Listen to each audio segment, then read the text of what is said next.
Living in a semi-detached cottage on a peaceful farm has always been my sanctuary. The tranquility and quietude of this place have brought me great joy. However, my neighbor recently acquired a small terrier, T-Dog, despite the rental property's strict no-pet clause. This dog, named Maisie, has become a source of frustration for me as she barks incessantly at anyone who passes by, cars that drive past, and even me when I'm in my own garden. Feeling overwhelmed by the constant noise, I decided to reach out to my neighbor via Messenger to address the issue. Here is the conversation that ensued. Hi, neighbor's name. I hope you're doing well. I wanted to discuss something important regarding Maisie. Lately, her barking has been causing a significant negative impact on me. I long for the upcoming summer months to be enjoyable, but her incessant barking has made it difficult for me to use my garden or even keep my windows open without the anticipation of being startled by her. To make matters worse, she sometimes starts barking just from hearing me in my own kitchen. Given that this is the time of year when people frequently pass by, her barking has made my living situation here quite unpleasant. Do you have any ideas on how we can train her to stop barking? Neighbor. Yes, I've been expecting this conversation, Carolyn. I recall you calling out to someone in my household, me and my 3 sons, to come and get the dog. I've already discussed this with Malcolm. Maisie is a terrier, specifically a Patter-Twat Patterdale, and barking comes naturally to her. Dogs bark. It's what they do. Unfortunately, she inherited her mother's tendency to bark excessively. I can't spend the entire summer indoors or be dictated by taking her in all the time. I understand your frustration, Carolyn, as her barking can be extremely annoying. She's still quite young, and I'm doing my best to address this issue, although sometimes I get busy with things indoors. Maisie is an incredibly loving and friendly dog, providing me with a great deal of comfort. She's like a therapy dog to me. The boys adore her too. I also have 2 neurodiverse children, so I understand the challenges of noise sensitivity. Besides physically telling her no to curb the barking, I'm not entirely sure how to rectify the situation. I've been informed that she will likely become quieter as she gets older. Hugs. I couldn't help but notice the absence of an apology. Neighbor's name. It seems that my concerns about being constantly barked at have irritated you. The situation, which I have no control over, significantly impacts my quality of life, and it's disheartening to see that you're annoyed with me for raising the issue. It's important to remember that you made the conscious decision to get a dog, and, unfortunately, it has diminished the peace we once had in this area. Neighbor. So, Maisie is the reason why this area is now less peaceful, Caroline. I see. I'm simply asking you to take responsibility for the noise she creates. It's not a pleasant experience to be barked at consistently. Your defensiveness doesn't reflect well, especially when your choices have had a negative impact on me. Excessive barking is anything but peaceful. Neighbor. Oh, believe me, Carolyn, I understand that her barking can be annoying, as I acknowledged before. But she doesn't bark all the time, Not all the time. Not all the time. Maisie barks consistently every day. If I spend any time in my garden, I can guarantee I will be barked at. I believe if our roles were reversed, you would also find it bothersome. Neighbor. Caroline, it's not just Maisie I have. I've had her since she was 12 weeks old, and she's now 17 months old. Perhaps you could talk to your dog through the fence. I have tried speaking to Maisie through the fence, but unfortunately it doesn't seem to work. Neighbor. A dog is a dog, and I'm sorry she upsets you, but I'm not sure what you suggest I do here. Should I keep her inside all the time? Dogs can be trained. Neighbor. Yes, you can sternly tell Maisie to be quiet, but to be frank, it bothers me when you suggest I take her inside. She doesn't stop barking till someone comes to get her. Neighbor replied to you. Dogs can be trained. Unfortunately, terriers are not easily trained to stop barking, I'm afraid. Being constantly barked at is not okay. Take responsibility for the noise. Your attitude is really disappointing. Have you considered seeking help from professional dog trainers? Neighbor, replied to you. Take responsibility. Please, do not patronize me. If you're looking for an argument, I'm not interested. I am a single parent of 3 children, registered disabled, living with chronic pain and fatigue. I also have long COVID and I'm honestly doing the best I can. I have 2 neurodiverse children who are amazing. If I am not quick enough to rush out to my barking dog, it's because I'm busy taking care of chores in my house. I am busy. I will not be dictated by you on how I should handle things. Maisie is a wonderful and loving dog, and yes, she barks, which I acknowledge as an issue that I try my best to address. She is still young. I've mentioned before that she seems scared of you, and you've witnessed her reaction on the few occasions you've walked past the gate and house. I can't control what she senses from you and your energy. I can't move quickly due to my pain, and that will never change, something you clearly don't understand. Again, before your message, I was already aware that her barking is an issue. Nina, you're not the only one facing challenges. The barking has had a significant negative impact on my mental health. I don't think there's anything more to discuss. It's a shame we couldn't have this conversation with mutual respect. Neighbor, Nina replied to you. My mental health has been negatively impacted by the barking. Your mental health wasn't in a good place even before this, as you mentioned to me at Tesco.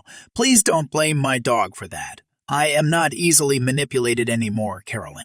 Maisie will not be confined indoors this summer, but we will do our best to keep her barking under control, as we have always tried to do. My disabilities are a part of who I am now, and I certainly don't use them as an excuse. I was merely pointing out that my response may be slower due to my condition. When my father was younger, he frequently moved from place to place, always being the new kid and facing constant bullying. However, he eventually learned that he didn't have to tolerate such mistreatment. This is a story that showcases how he sought revenge in one particular instance. At the time, my father had been living in a house for several years, a longer duration compared to his other temporary residences. He had built friendships with the neighbors and had a sense of camaraderie with them. However, this story begins when one of the neighbors moved away, making room for a new, much less pleasant neighbor.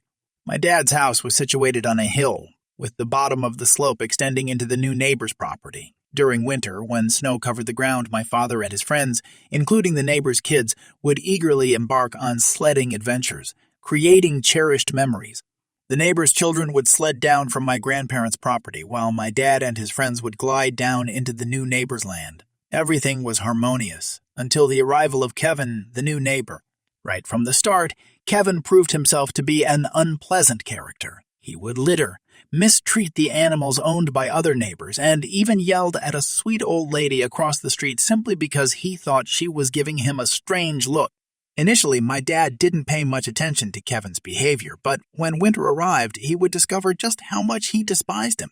On the first snowy day, my father and his friends joyfully embarked on their customary sledding escapades. They had gone down the hill a few times when Kevin emerged, angrily asserting that they were trespassing on his property and must leave immediately, threatening to involve the police. Although my dad was generally reasonable, he understood that Kevin had the right to ask them to leave since it was his land. Thus, my father and his friends reluctantly slowed down their sleds to ensure they stopped before crossing onto Kevin's property, thinking that would resolve the issue. But Kevin, being the person he was, decided to send his own children outside and instruct them that they were free to sled on my grandfather's property, including my dad's section of the hill. Naturally, my dad and his friends firmly refused, giving them a resounding no way in response. Frustrated by Kevin's audacity, my dad took it upon himself to pay Kevin a visit and calmly explained that if he allowed my dad and his friends to sled down the hill, they would permit his children to come up their side and enjoy the sledding experience as well. However, instead of engaging in a reasonable discussion, Kevin erupted into a profanity-laden tirade, adamantly demanding that his kids be allowed to sled while denying the same privilege to my dad and his friend. Enduring a solid 30 minutes of verbal abuse, my dad and his uncle eventually departed, Kevin's enraged shouts fading into the distance. The revenge. Psychological warfare. Having been acquainted with the previous neighbors, my dad had a good understanding of the layout of Kevin's house. He was aware that the gravel path in Kevin's backyard leading to the wooded area behind both their homes connected to the gravel path in his own backyard. Additionally, my dad learned from Kevin's wife, who was much kinder and more reasonable than her husband, that they had recently welcomed a baby girl into their family. In their conversations, my dad gathered a couple of key pieces of information. 1. The newborn was an incredibly light sleeper and a challenge to put to bed. 2. While Kevin's wife cared for the baby during the day, Kevin was solely responsible for nighttime duties. Taking advantage of this knowledge, my dad formulated his master plan. As he cleared his own driveway and path, he offered to Kevin's wife to clear not only their driveway but also the gravel path leading to their house. What my dad truly desired was to clear the gravel path, as Kevin never bothered to do so during the winter, and my dad needed a way to approach the house without leaving any footprints. Now, all the pieces were in place for the execution of my dad's revenge. He patiently waited until the dead of night, then stealthily made his way to Kevin's home using the gravel path. Fortunately, the path circled around the house, allowing my dad to silently approach the baby's room. He gathered handfuls of gravel and began to throw them, one by one, at the window. The repeated impacts caused the baby to wake up, unleashing a piercing scream that echoed through the night. Startled by the commotion, Kevin rushed in to soothe the crying baby back to sleep. My dad, observing from a hidden spot, waited patiently. Once the baby was calm and Kevin had returned to his bed, my dad repeated the process.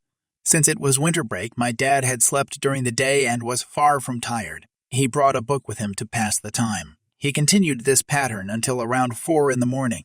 Whenever Kevin started to grow suspicious, which was infrequent due to his lack of sharpness, my dad swiftly retreated into the woods, concealing himself until he deemed it safe to resume his revenge. This routine persisted throughout the week, and my dad could visibly see the toll it was taking on Kevin, who grew increasingly fatigued with each passing day. However, my dad made a crucial mistake. He was spotted by Kevin. The following day, Kevin directed his anger not towards my dad, but towards my uncle. In his sleep-deprived state, Kevin attacked my uncle, leading to his arrest for assault. Although he managed to avoid jail time, Kevin faced numerous fines and reportedly lost his job. From that point onward, Kevin never dared to confront my dad about sledding down the hill again. In my previous job, I held the position of a mid-level manager responsible for leading a small team. The team consisted of 4 members, 3 of whom were diligent, hard-working individuals, always completing their assignments and eager to expand their knowledge. However, the 4th team member posed a challenge. She consistently required constant reminders to finish her work, frequently attempted to delegate her responsibilities to others, arrived late on numerous occasions, and spent hours engaging in distracting conversations rather than focusing on her tasks. I repeatedly sought permission from my boss to terminate her employment, but he expressed sympathy due to her status as a single mother. While she was unmarried and not currently in a relationship with her child's father, both sets of grandparents, including the father's parents, resided nearby and played active roles in the child's life. Moreover, my boss explicitly forbade me from reprimanding her. Eventually, I received an enticing job offer with better compensation, prompting my departure from the company. After a few months, another opportunity emerged, this time for a promotion that entailed building and leading a new team. I had the option to select individuals from within the company or bring in new talent. Deliberating on my choices, I decided to reach out to the dedicated and hardworking members of my previous team, extending the offer for the new position.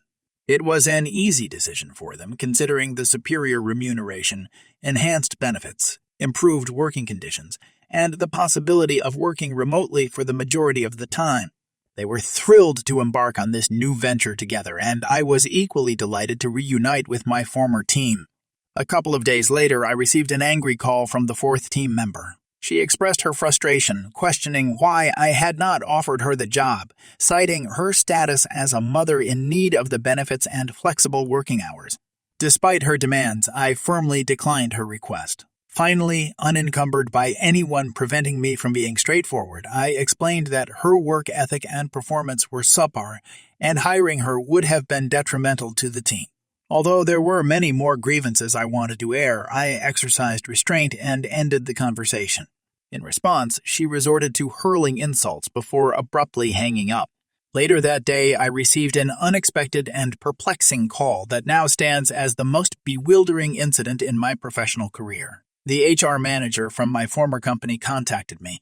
I must confess, this HR manager seemed to possess an extraordinary level of incompetence. I could recount numerous stories. Apparently, following her conversation with me, my former coworker had grown increasingly upset and agitated.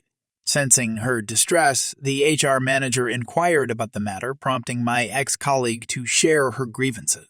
Consequently, the HR manager took it upon herself to contact me, reprimanding me for causing my former team members distress, accusing me of unfair treatment, and demanding either her employment in my new company or an apology.